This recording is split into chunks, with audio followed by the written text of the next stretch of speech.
I became pregnant at the age of 39, and my husband uttered an unthinkable statement. Yikes. Seriously, you're expecting a child? That's crazy. Let's get a divorce. I don't want to deal with a troublesome child born at an older age. Farewell. I felt utterly despairing. We had spent 10 years together, but there was no longer any emotional connection between us. My only ray of hope resided in the life growing within me. I was determined to do whatever it took to ensure our child's happiness, even if I had to go through it alone. I vowed to raise our child with boundless love and care. 20 years have passed since then. When my child reached adulthood, I unexpectedly encountered my ex-husband. He was accompanied by a woman who appeared much younger and exceptionally beautiful. He glanced at our adult son's face and then at mine, remarking, "Wow, really did have a child. That's quite surprising. Well, it seems he's doing well, but does he have any disabilities? After all, you're still working as a caregiver, right? How pitiful." His hurtful, unchanging abusive comments welled up my anger. But before I could slap him, I noticed the woman beside him turning pale. "Shut up. Stop talking now. Do you not know who he is?" I explained in frustration. "Huh. No," she replied. "My name is Mia. I'm a single mother of my son. Before my marriage, I had one simple dream, to have a happy family with a loving husband and children, perhaps two. I didn't wish for anything extravagant. I had led a fairly ordinary life, raised by my parents alongside my two older sisters. I didn't long for much. I simply yearned for the kind of happiness that comes naturally to women. My husband and I both tied the knot at the age of 29 following an office romance that led to his proposal. I was the more serious and stubborn one, while he was carefree and spontaneous. Despite our seemingly mismatched personalities, his spontaneity had been quite appealing to me at the time.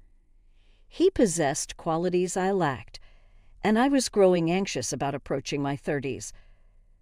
From meeting each other's families to the wedding and honeymoon, our early days together seemed picture perfect. I had been confident that my dream would come true, but reality had different plans. "Are you pregnant yet?" he asked me in our bedroom a few years into our marriage, which stung my heart. We had always been open to having children from the beginning. It wasn't just my dream.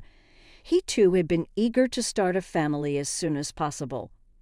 However, when he did return home, his unexpected question puzzled me further. "Are you seriously considering going through with it?" "What are you talking about? Are you referring to our baby?" I responded, taken aback. "Take it back.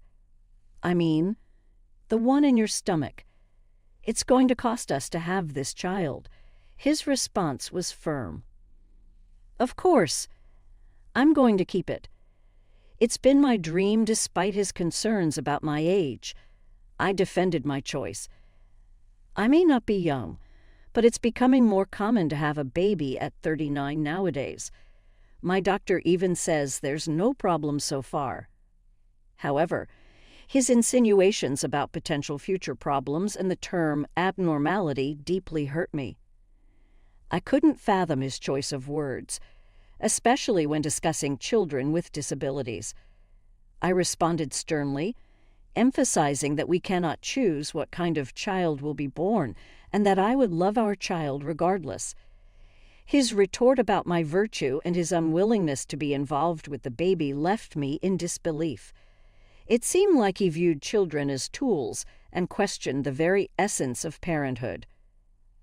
I couldn't contain my anger. But before I could react, he dropped a bombshell.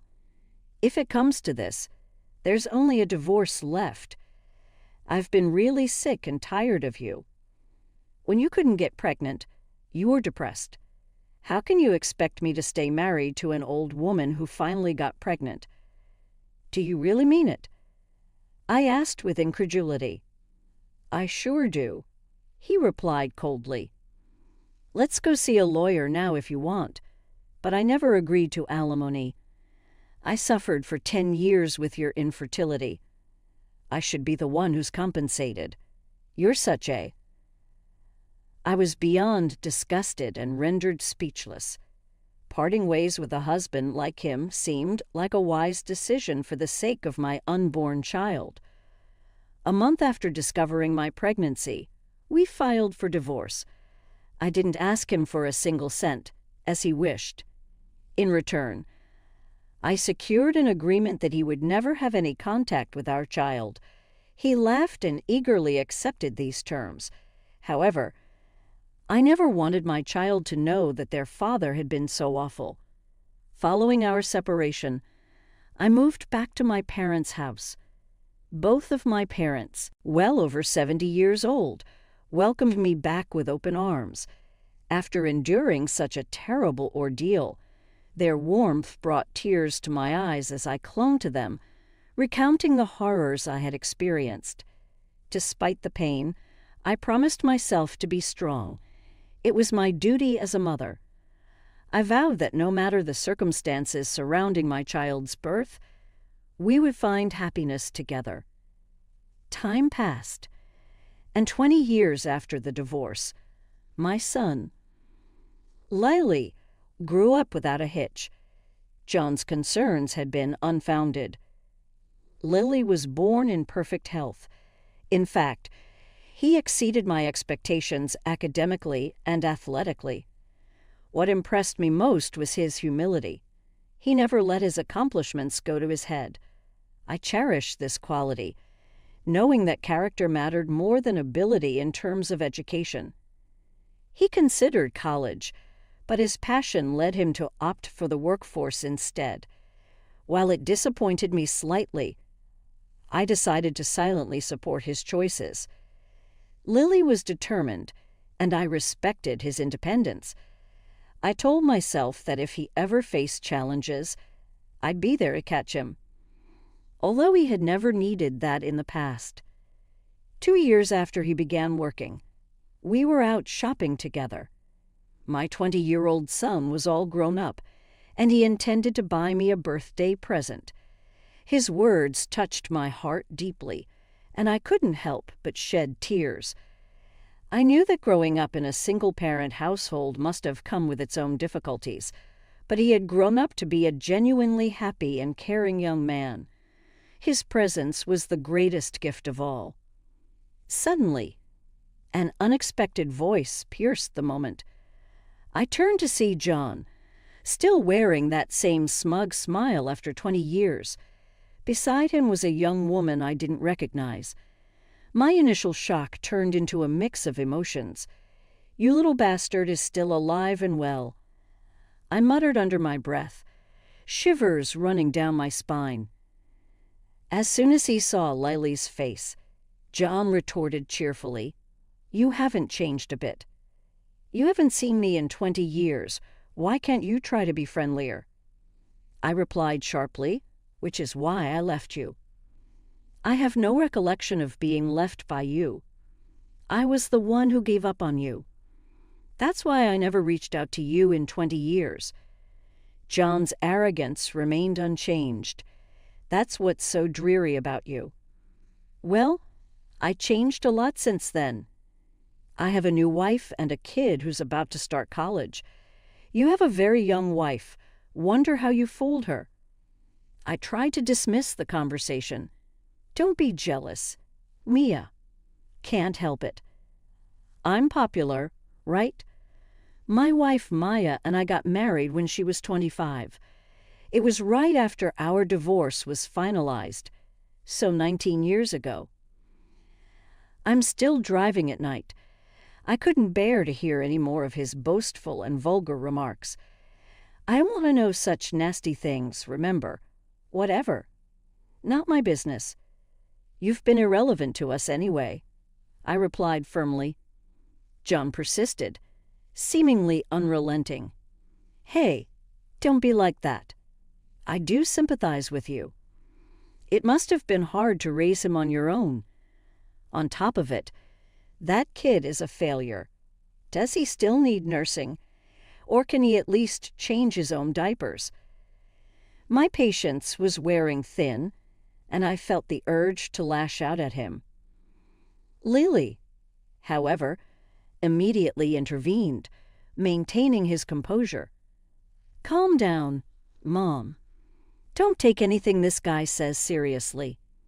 As you said, we have nothing to do with him.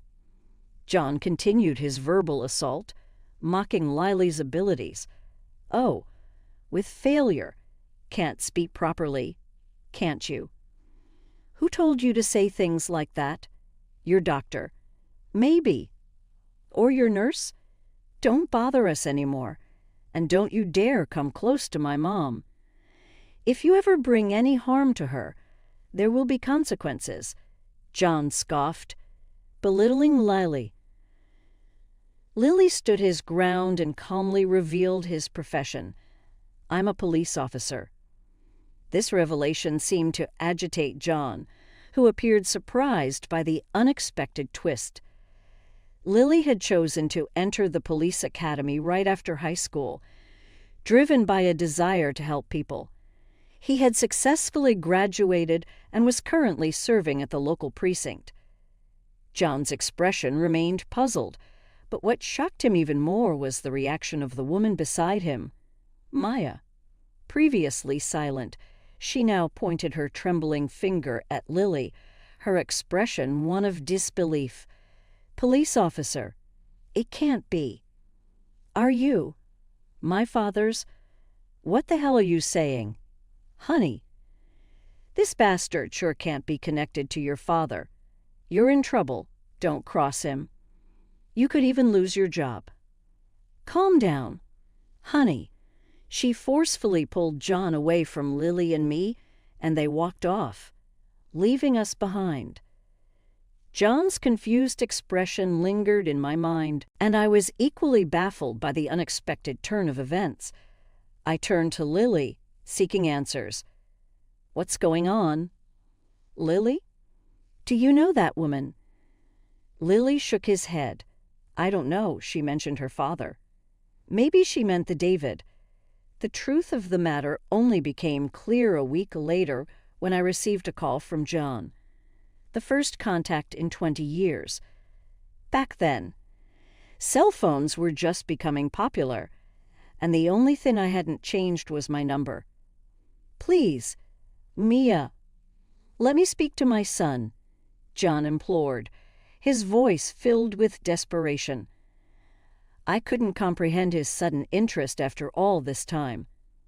What's going on? What do you want from him after all this time? John's voice trembled as he continued his desperate plea. He explained that he was about to lose his job and revealed that Maya's father, his current wife's father, had once been a prominent police officer, even known as the David in the police force.